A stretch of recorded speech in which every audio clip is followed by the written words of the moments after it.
Alrighty, so it's that time of the season once again where we have midweek action where there's going to be 13 games that's going to be happening and crammed right in between 7:30 p.m. Eastern all the way up to midnight 30 p.m. Eastern and 9:30 p.m. Pacific. And just heads up, all these games is going to be free to watch on Apple TV. So you don't even need to subscribe to MLS Season Pass and you can basically watch all of these games for free. And also another note, most likely I'm not going to be able to watch most of these games because I'm going to watch the Quakes take on the Portland Timbers tonight.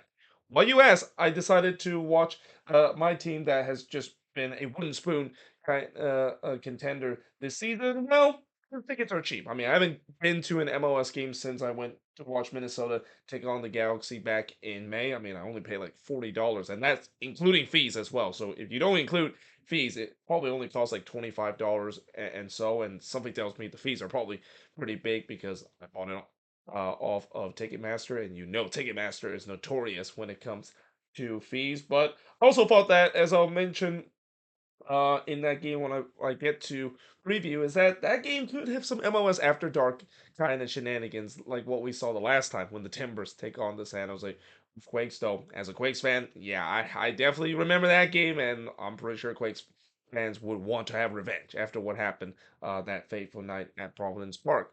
But with that being said, let us get to the first of what would be six games that's going to start at 7:30 p.m. Eastern, 4:30 p.m. Pacific. Well, technically five because one of them will kick off a little bit later because it's on national television. And we start off with Charlotte versus Orlando City. So both of these teams definitely been having different fortune. For Charlotte, it's been an incredible season under their first year head coach Dean Smith. And while they haven't played some of the prettiest brand of soccer, they've been kind of playing this grind out kind of resort that has got them to be one of the most frustrating team to play. And I have a feeling this could also be a game where if you are a kind of person that like goals in action, yeah, you probably don't want to watch this one because, yeah, they're playing against an Orlando City team that have been struggling this season, especially in the goal scoring department. But one thing that Orlando at least has kind of keep them afloat in terms of this playoff race is the fact that they've been very good this season on the road. Now, the record 4-5-8 this season. Well, I say they're good on the road.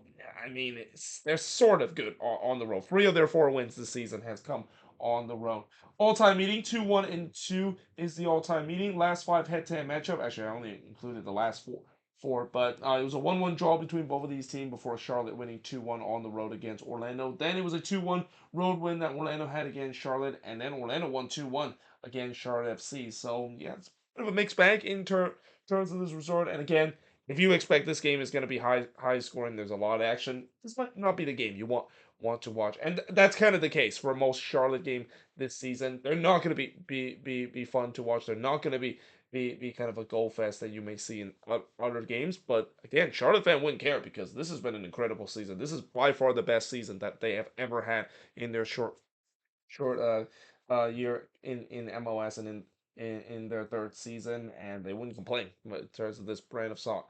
And they'll look to try to get another win at home, which has been a place that Bank of America Stadium has started to become a fortress, and not a lot of teams are able to get a win away from that stadium. Now, moving on, we got DC United versus Atlanta United. So, if I want to say which one I would consider the desperation derby, because every week we always have a desperation derby where two teams desperately need points. I would say this one is definitely one between the two United teams. So DC, yeah, after a good start that they had this season, yeah, things have not gone well for Troy Lesesne side in the last couple of games. It's a 4-7-7 record. They're now outside the playoff picture. For Atlanta, obviously they've been outside of the playoff picture for a while now, and that's due to the fact that they've only had one win in 12 games coming into this one. 4-5-8 is their record. All-time meeting 9-1-7 in favor of Atlanta. Last time both of these teams meet each other earlier this season, it was DC winning 3-2 against Atlanta, and that was the Christian Benteke game because he scored a hat trick all with his hats in that game. Then it was a 1-1 draw between both of these teams before Atlanta winning 3-1 against DC. Then Atlanta winning 3-2 against DC before Atlanta did win 1-0 on the road against DC United. So yeah, again, this is a game that both of these teams desperately need points to really kickstart their season. I mean, for DC United, it started to be like these last couple of games. The reason why they haven't been playing well is because as much as they've been playing very well in the beginning of the season, Well, the biggest issue for DC is that they can't finish games up, and they've been dropping a lot of points in winning position. And that could be a psychological damage to your team, where yes, you feel like you're playing well, but you're not getting the points. And next thing you end up to be like Sporting KC, which as I'll talk about, they've been pretty broken because of that. But for Orlando, they desperately need the points too, because yeah, it's been a rough going. And now that they have their new interim head coach Rob Valentino, they hope that things will be a little better. I mean, the last game, it didn't look like that was the case. It looked like they're still in the Gonzalo Pineda era, even though that Gonzalo Pineda is no longer the head coach of this team. So this should be very fascinating to see two teams that desperately need points coming into this game. Now, next one, we got Inter Miami versus the Columbus Crew. So the Crew basically wrapped up their 5-game road trip, and coming into this 5-game road trip, I think every Crew fan was a little bit skeptical go in terms of how this team would do, because anytime when you're on the road, it's not an easy thing to do. But they did something that I don't think I've seen an MLS team done in terms of a long road trip, and that is going perfect. And they have a chance to do so when they play against Inter Miami. And mind you, this is an Inter Miami team that once again will not have the likes of Messi and Luis Suarez in this one. They're not going to have them, at least for the next month or so. But they do have an 11-5-3 record, and again, somehow in some way, they're still above or they're still in first place, and they're at the top of the Supporters Shield standing, though. Again, Cincinnati are definitely chipping, are right behind their heels, and they're definitely licking their chops in terms of overtaking them. But in terms of the all-time meeting, 3-1-2 in favor of Inter Miami. The last 5 head-to-head matchup, it was a 2-2 draw between both of these teams before Miami won 2-1 against Columbus. Then Miami won 2-1 against Columbus before Columbus winning 1-0 against Inter Miami, and Columbus winning 4-0 against Inter Miami. And again, Columbus has been one of the hottest team right now in the league. And even though this is the last game of this 5-game road trip, and anytime when we go through a long road trip, usually the fatigueness of being on the road for so much is going to catch up to the team.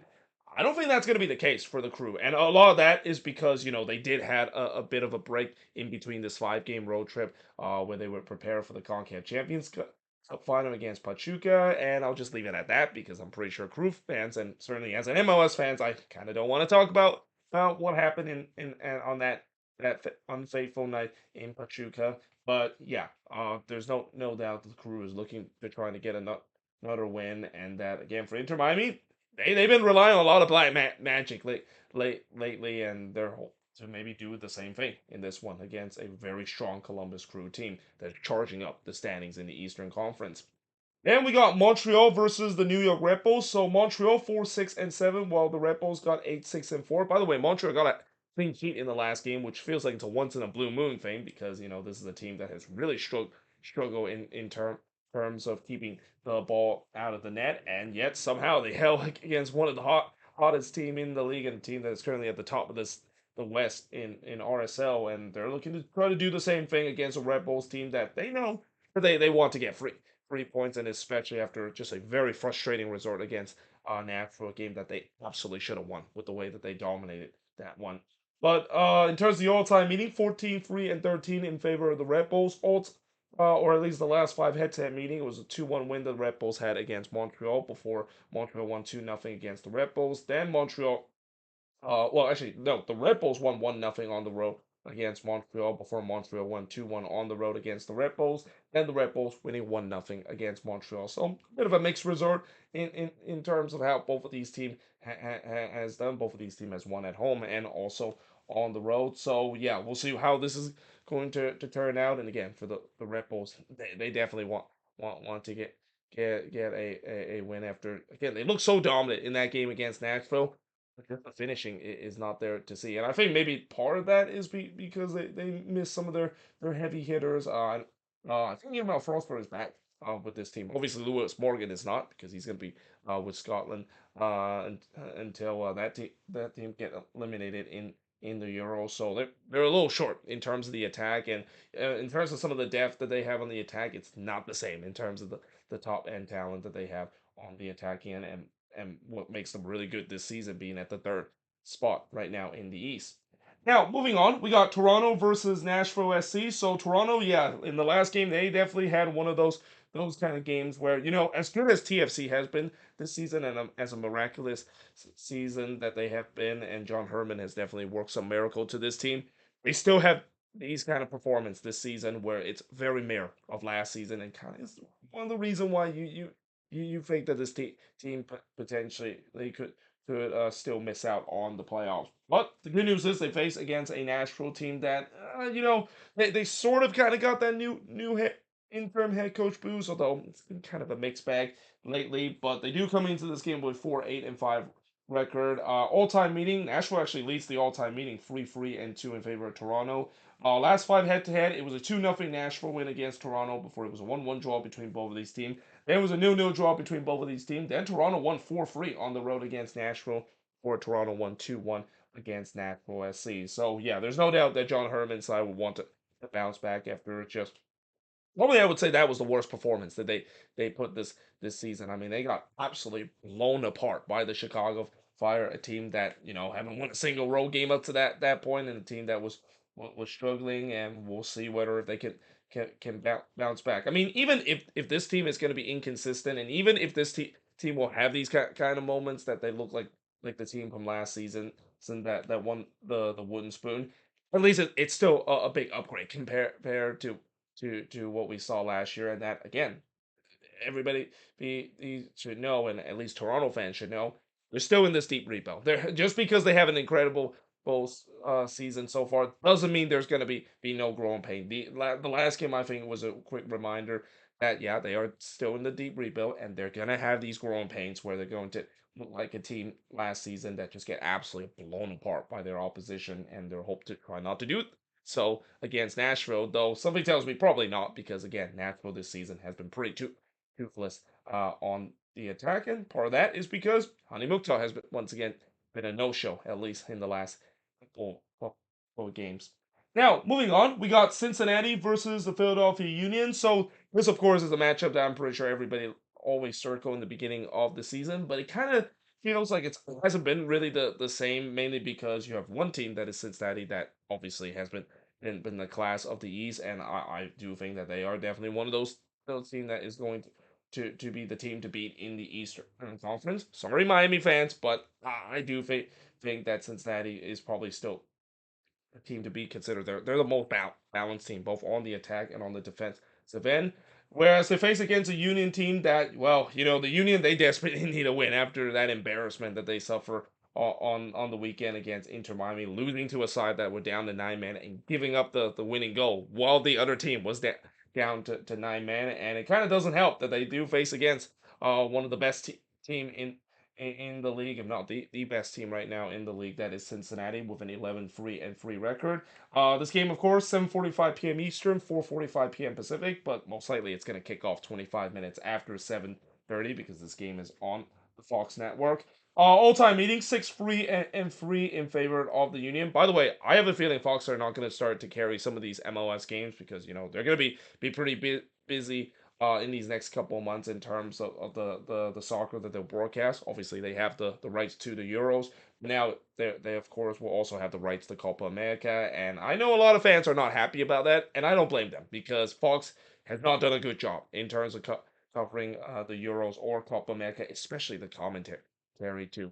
When you put Landon Donovan as one of your commentator team, and also not to mention one of the most polarizing character in Alexi Lawless there.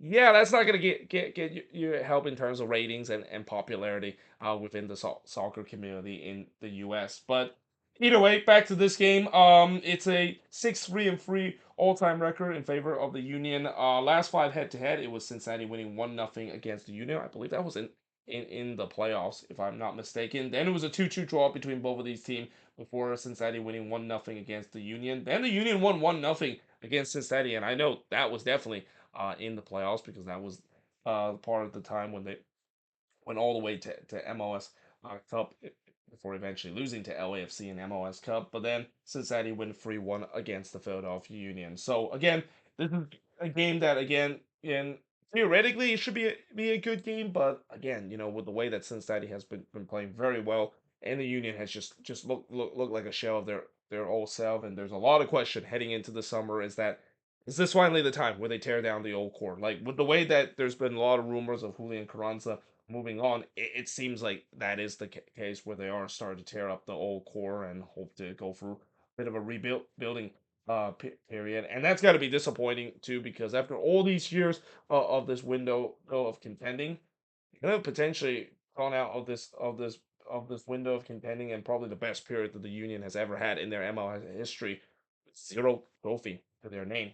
Now, moving on, we got Austin versus LAFC. So this is also another match between a team that has been red hot and probably right now the hottest team in the league, that is LAFC, against an Austin FC side that, yeah, it seems like all those kind of black magic and just kind of second season kind of magic that they rely on, at least in the early part of the season, playing completely above their weight, is starting to to come back down to earth, because they have really struggled lately. They have a 6-5-7 record, while LAFC have a 10-3-4 record. This game will start at 8:30 p.m. Eastern, and also I don't know why I wrote 4:30 p.m.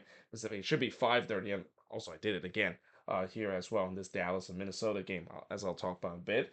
But in terms of all-time meetings, 6-0-2 in favor of LAFC. Last five head-to-head matchup, it was LAFC winning 4-2 on the road against Austin, before LAFC winning 3-0 against Austin. Then LAFC won 3-0 against Austin.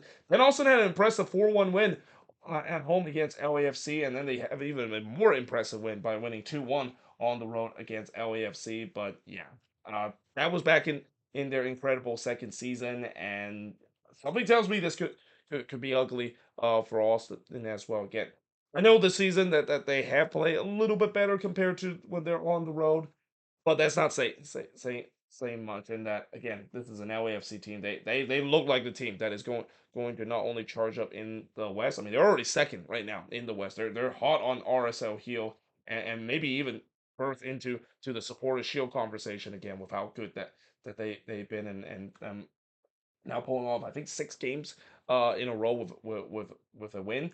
Yeah, this is a team that I'm pretty sure no one wants to face right now, and unfortunately, Los Verdes are kind of maybe their next victim in terms of this LAFC team that look like they're going to be once again the class of the West this year. Now, moving on, we got FC Dallas versus Minnesota United. So this, of course, is the first of 4 games that start at 8:30 p.m. Eastern, 5:30 p.m. Pacific. Oh, did I say that? I meant 6 games that starts at 8:30 p.m. Eastern, 5:30 p.m. Pacific. This game also starts around the same time. But in terms of the all-time meeting, Minnesota does have a 7-5-6 record over Dallas, and the last 5 head-to-head matchup, it was a 1-1 draw between both of these teams. Or it was a 0-0 draw between both of these teams. Then Minnesota won 1-0 on the road against Dallas, before it was a 1-1 draw between both of these teams. And then Dallas did win 3-0 against Minnesota. So there's been a couple of draws between both of these teams. Keep in mind, both of these teams did play each other not long ago. That was a game where Minnesota basically were pretty much completely depleted. Like, they were missing everybody in that team, and I even jokingly said that was Minnesota United 2 versus FC Dallas. Now, the good news for the Loons in this game, they're going to get some of their starters back in this one. A couple of guys that were suspended in the last game, with the likes of Will Trapp and Josef Rosales, is going to be back in this team. The bad news is that they're still going to be without their starting goalkeeper in Dane Sinclair, and obviously Tana Oloshai still not available, because he's going to be with the Canadian national team in Copa America, and that will be kind of the case until Canada get knocked out in Copa America. So they're still very short-handed, and again, this is where I'm really hoping eventually I'm starting to hear some rumors of Minnesota start to get some reinforcement. I mean, I know there's going to be some part of the Loons fan base are really frustrated with the lack of news that is going on, but you got to remember, we're still in the beginning of the summer transfer window, and in fact, the summer transfer window in MLS and the secondary transfer window hasn't opened just yet. So I think as the summer goes along, we're going to hear more rumors, and especially with the way that the Euros and Copa America is happening, I won't be surprised we're going to hear these rumors go a little bit later than we usually get, because of those two competition. Usually, once the Euros is over, and then also once Copa America is over, that's when we're going to really start to hear the transfer rumors, and really start to hear maybe players linked from South America or even in Europe that could come to MLS. But for now, Minnesota's gonna have to work with what they have right now, and it's not gonna be easy. Again, going on the road on a short week against a Dallas team, and not to mention they just play in Seattle too. So traveling across the other side of the country and then traveling back to the central time zone, and especially have to play in the Texas heat that Minnesota will have to do in this one. It's not going to be easy, and especially Dallas seems like they got the new interim head coach boost with Peter Lucien getting his first win. Yeah, I don't expect this to be a game where they can get a win. That would be a huge bonus. And I know Dallas has not been good this season, but just it tells me with that new interim head coach boost that they have with Peter Lucien, it's going to really help them to at least get themselves back into playoff contention. But that being said, I am now going to switch boards and look at the last 5 games to finish off this preview of match week. I think number 20 now. Now, if you count this midweek as a match week. So moving on, we got the Houston Dynamo versus the Seattle Sounders. So the Dynamo with a 6-5-6 record, while the Sounders with a 5-6-7 record. And in terms of the all-time meetings, 17-7-6 in favor of the Sounders. Yeah, the Sounders has really dominated against the Houston Dynamo.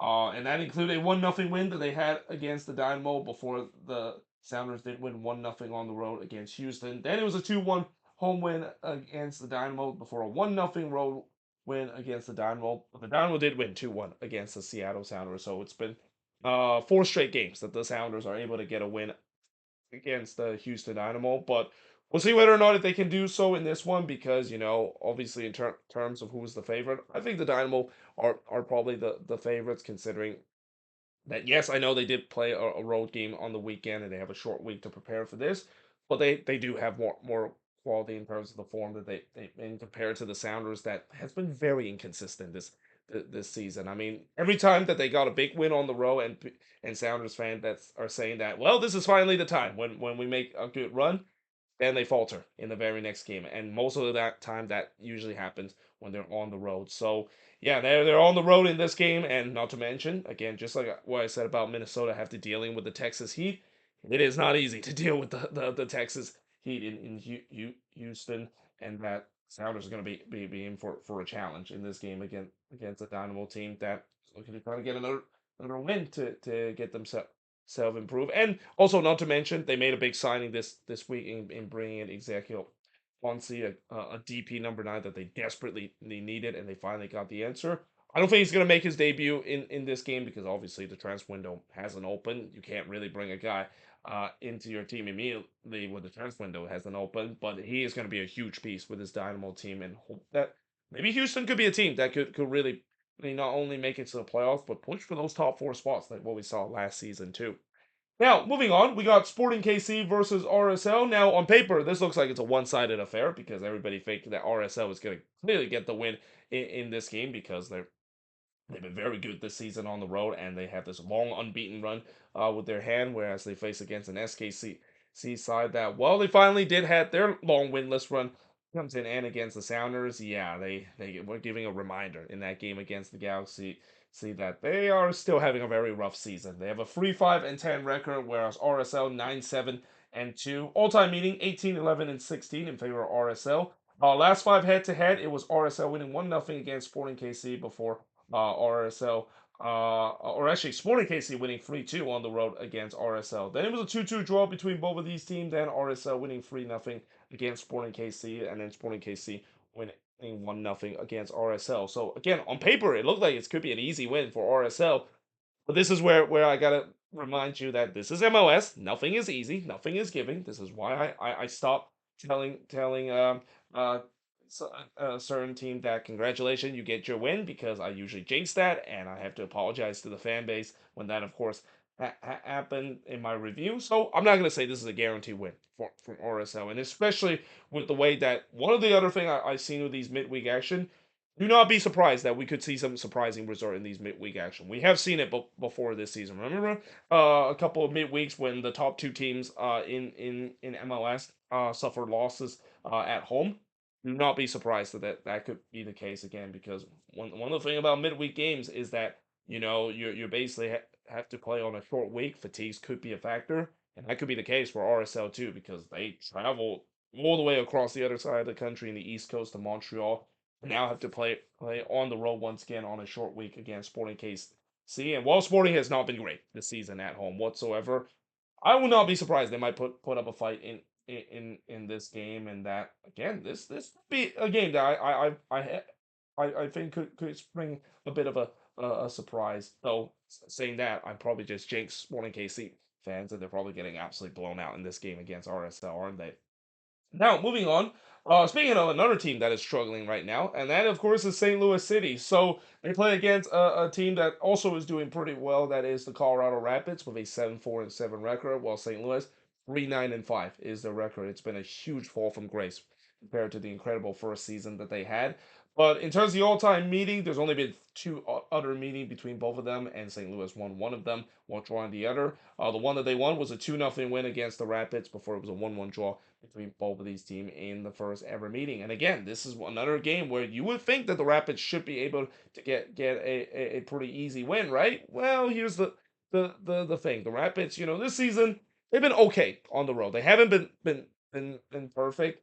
And they're facing against a St. Louis team that they definitely needed a win. Wins have really hard to come by. If they don't lose games this season, they've been drawing games as well. And I'm pretty sure St. Louis fan would not be happy if they draw another one in this one, because if they draw another one, that's now 10 draws that they had this season. And I think they're still on point of, well, I don't think they're on point now in terms of breaking the record for the most draw in MLS in a regular season, but it's not going to satisfy any St. Louis fans. The fact that they've only had 3 wins this season, and we're pretty much in the second half of the season right now. And when you only get 3 wins as we cross the halfway point, yeah, there is definitely a lot of concern, and a lot of that concern is because of the fact that the attack has been very toothless throughout the season, and also it doesn't help that it is confirmed that Cecilio Pompeo is going to be out for the season because of a dislocated shoulder. And again, I wish him a speedy recovery because of that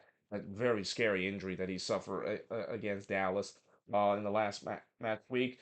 But also the fact that the defense has been bad, and Roman Burki can only do so much to really bail this team out until it just it's unsustainable, and that's what St. Louis found themselves in right now. Now, moving on in terms of the next game, and then we get to the West Coast game, and I will not be surprised these West Coast games are going to be having some MLS After Dark magic, because you have one game, which is a Galaxy game, because that Galaxy games are always going to provide some chaos, and then you have this game, which I'll talk about in just a bit, where I would not be surprised we're going to be seeing something similar to the last time both of these teams played against each other earlier this season. But we start off with the first of the two West Coast game, which is the Galaxy versus NYCFC. Again, I would not be surprised if this is going to be a high scoring affair, because you have a Galaxy team that has a very good attacking core, but on the defense, it's been just pretty much hold up by the Cheetos in that log. You know that meme with the Cheetos in the log? That's the Galaxy defense and this season. Whereas for NYCFC, I know they did suffer a loss against Columbus, but I thought that game just kind of shows you why that NYCFC, it seems like they turn a page. This is a team that has even in these losses, they look more competitive, and they're one of the hottest team even after that loss against the Crew, and also have some very good attacking talent as well. So in terms of the all-time meeting, 4-0-2 in favor of NYCFC. The last time both of these teams played against each other, it was a 1-0 Galaxy win against NYCFC before NYCFC did win 2-0 against the Galaxy. Then it was a 2-1 NYCFC win against the Galaxy before another 2-0 win on the road for NYCFC against the Galaxy. And then it was a 1-0 home win that NYCFC had against the LA Galaxy. So NYCFC has had the Galaxy number at least 4 out of the last 5 meetings. But again, it's been a while since both of these teams play. Both of these team are from different conferences. It's one of those rare interconference matchup that we haven't seen in for a while. So a lot has changed ever since both of these teams play against each other the last time. In fact, the last time I think both of these teams play against each other, that's I think it may have been even been before the COVID pandemic, if I'm not mistaken. So yeah, a lot has changed between both of these teams, and that either way, I expect this could be a firework kind of game. This could be very similar to what we saw in the weekend matchup between the Galaxy and Sporting KC in a match. I thought that game was going to have some goals, because we know both of these teams are very good on the attacking end. On the defensive side, not so much, and especially when you look at this NYCFC that is starting to be decimated with injuries on the back line. Do not be surprised if this game could end up like 3-2 or 4-3. And while I'm watching this game, I'm also going to be watching this game on my phone as well because yeah, even though I'm at the stadium, I can basically multitask and basically watch another game. And I also won't be surprised if this game just get out of hand. I'll just glue to my eyes on this one, just like what I did in the weekend's matchup when I see the other games were just kind of getting out of hand and looked like it was not going to be competitive. And next thing you know, I glued to the Galaxy game because that's what Galaxy Game is that if you're a neutral, you must love Galaxy Game because they just provide crazy dramas every single game. Though again, if you're a Galaxy fan, I don't think that is something that you want to see week in and week out. Now, that being said, we'll talk about the game that I am attending tonight, which is the Quakes versus the Portland Timbers. And again, this is another game. I will not be surprised. There's going to be a lot of goals that's being scored. There's been a lot of goals that's been involving the Quakes in the last couple of games, but not in a good way. I mean, they got absolutely demolished by NYCFC, although it was more of them just kind of completely self-collapsing late in the game, and they did it again against Cincinnati. They were up 2-1. Next thing you know, it was a 4-2 win against Cincinnati. So with the way that this is another reason why I think this could be a high scoring game. This is a game between two teams that they know how to score goals. The Quakes, as bad as they are this season, they've scored 26 goals this season, and that's not bad in terms of the goal scoring tally. If you look at the standing, that's like right around the mid table area in terms of goal scoring. But the defense is a big issue. I mean, 43 goals that they've conceded this season already. They're on point of conceding 70 plus goal once again. I mean, that defense, I've said it many times this season, it's basically a revolving door. So it doesn't help when they're facing against a Timber side that also is another team that's not afraid to score goals. I mean, they scored 32 goals this season. That's near the top part in terms of the most goal that they've scored. I think that's only third in the Western Conference in terms of the most goal they've scored. Their defense is very leaky as well. And as I mentioned, there were a stretch where they went 10 games where they conceded two or more goals, and that's just not going to do it. If you concede two or more goals in 10 straight games, you're not going to win a lot of those games. But in terms of the all-time meaning, 21-10-6 in favor of the Timbers. So the Timbers definitely has the Quakes number, though a lot of that mainly because the Quakes just simply cannot win at Providence Park. At home, they can at least win a couple of those, though, again, last time both of these teams played against each other, it was a very controversial 4-2 win that the Timbers had against the Quakes. Before the Timbers won 2-1 at home against the Quakes, then it was a 0-0 draw between both of these teams before the Timbers won 2-1 against the Quakes, and then the Quakes won 3-2 against the Portland Timbers. So, again, I would not be surprised. We're going to see something similar to what we saw in the last game, where the goals are gonna be flying, and that yeah, coming into this game, I'm not even gonna expect the Quakes to win. Really, for the rest of the season, I don't expect this team to do well because I know this team is done in terms of making the playoffs. They're so far behind in terms of it right now that it's getting to a point where it's kind of like almost like that cycle again where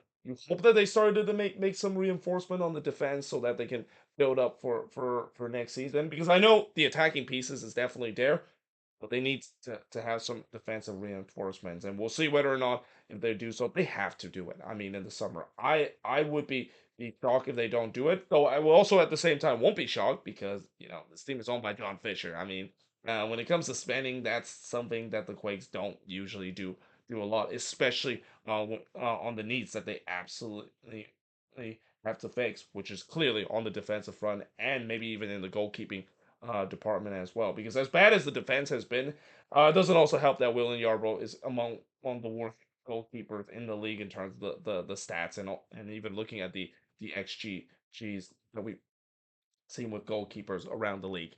But there you have it. That is pretty much it for my preview of all 13 of these games. As always, let me know in the comments below what do you think of this preview. And as always, let me know in the comments your prediction for all 13 of these games.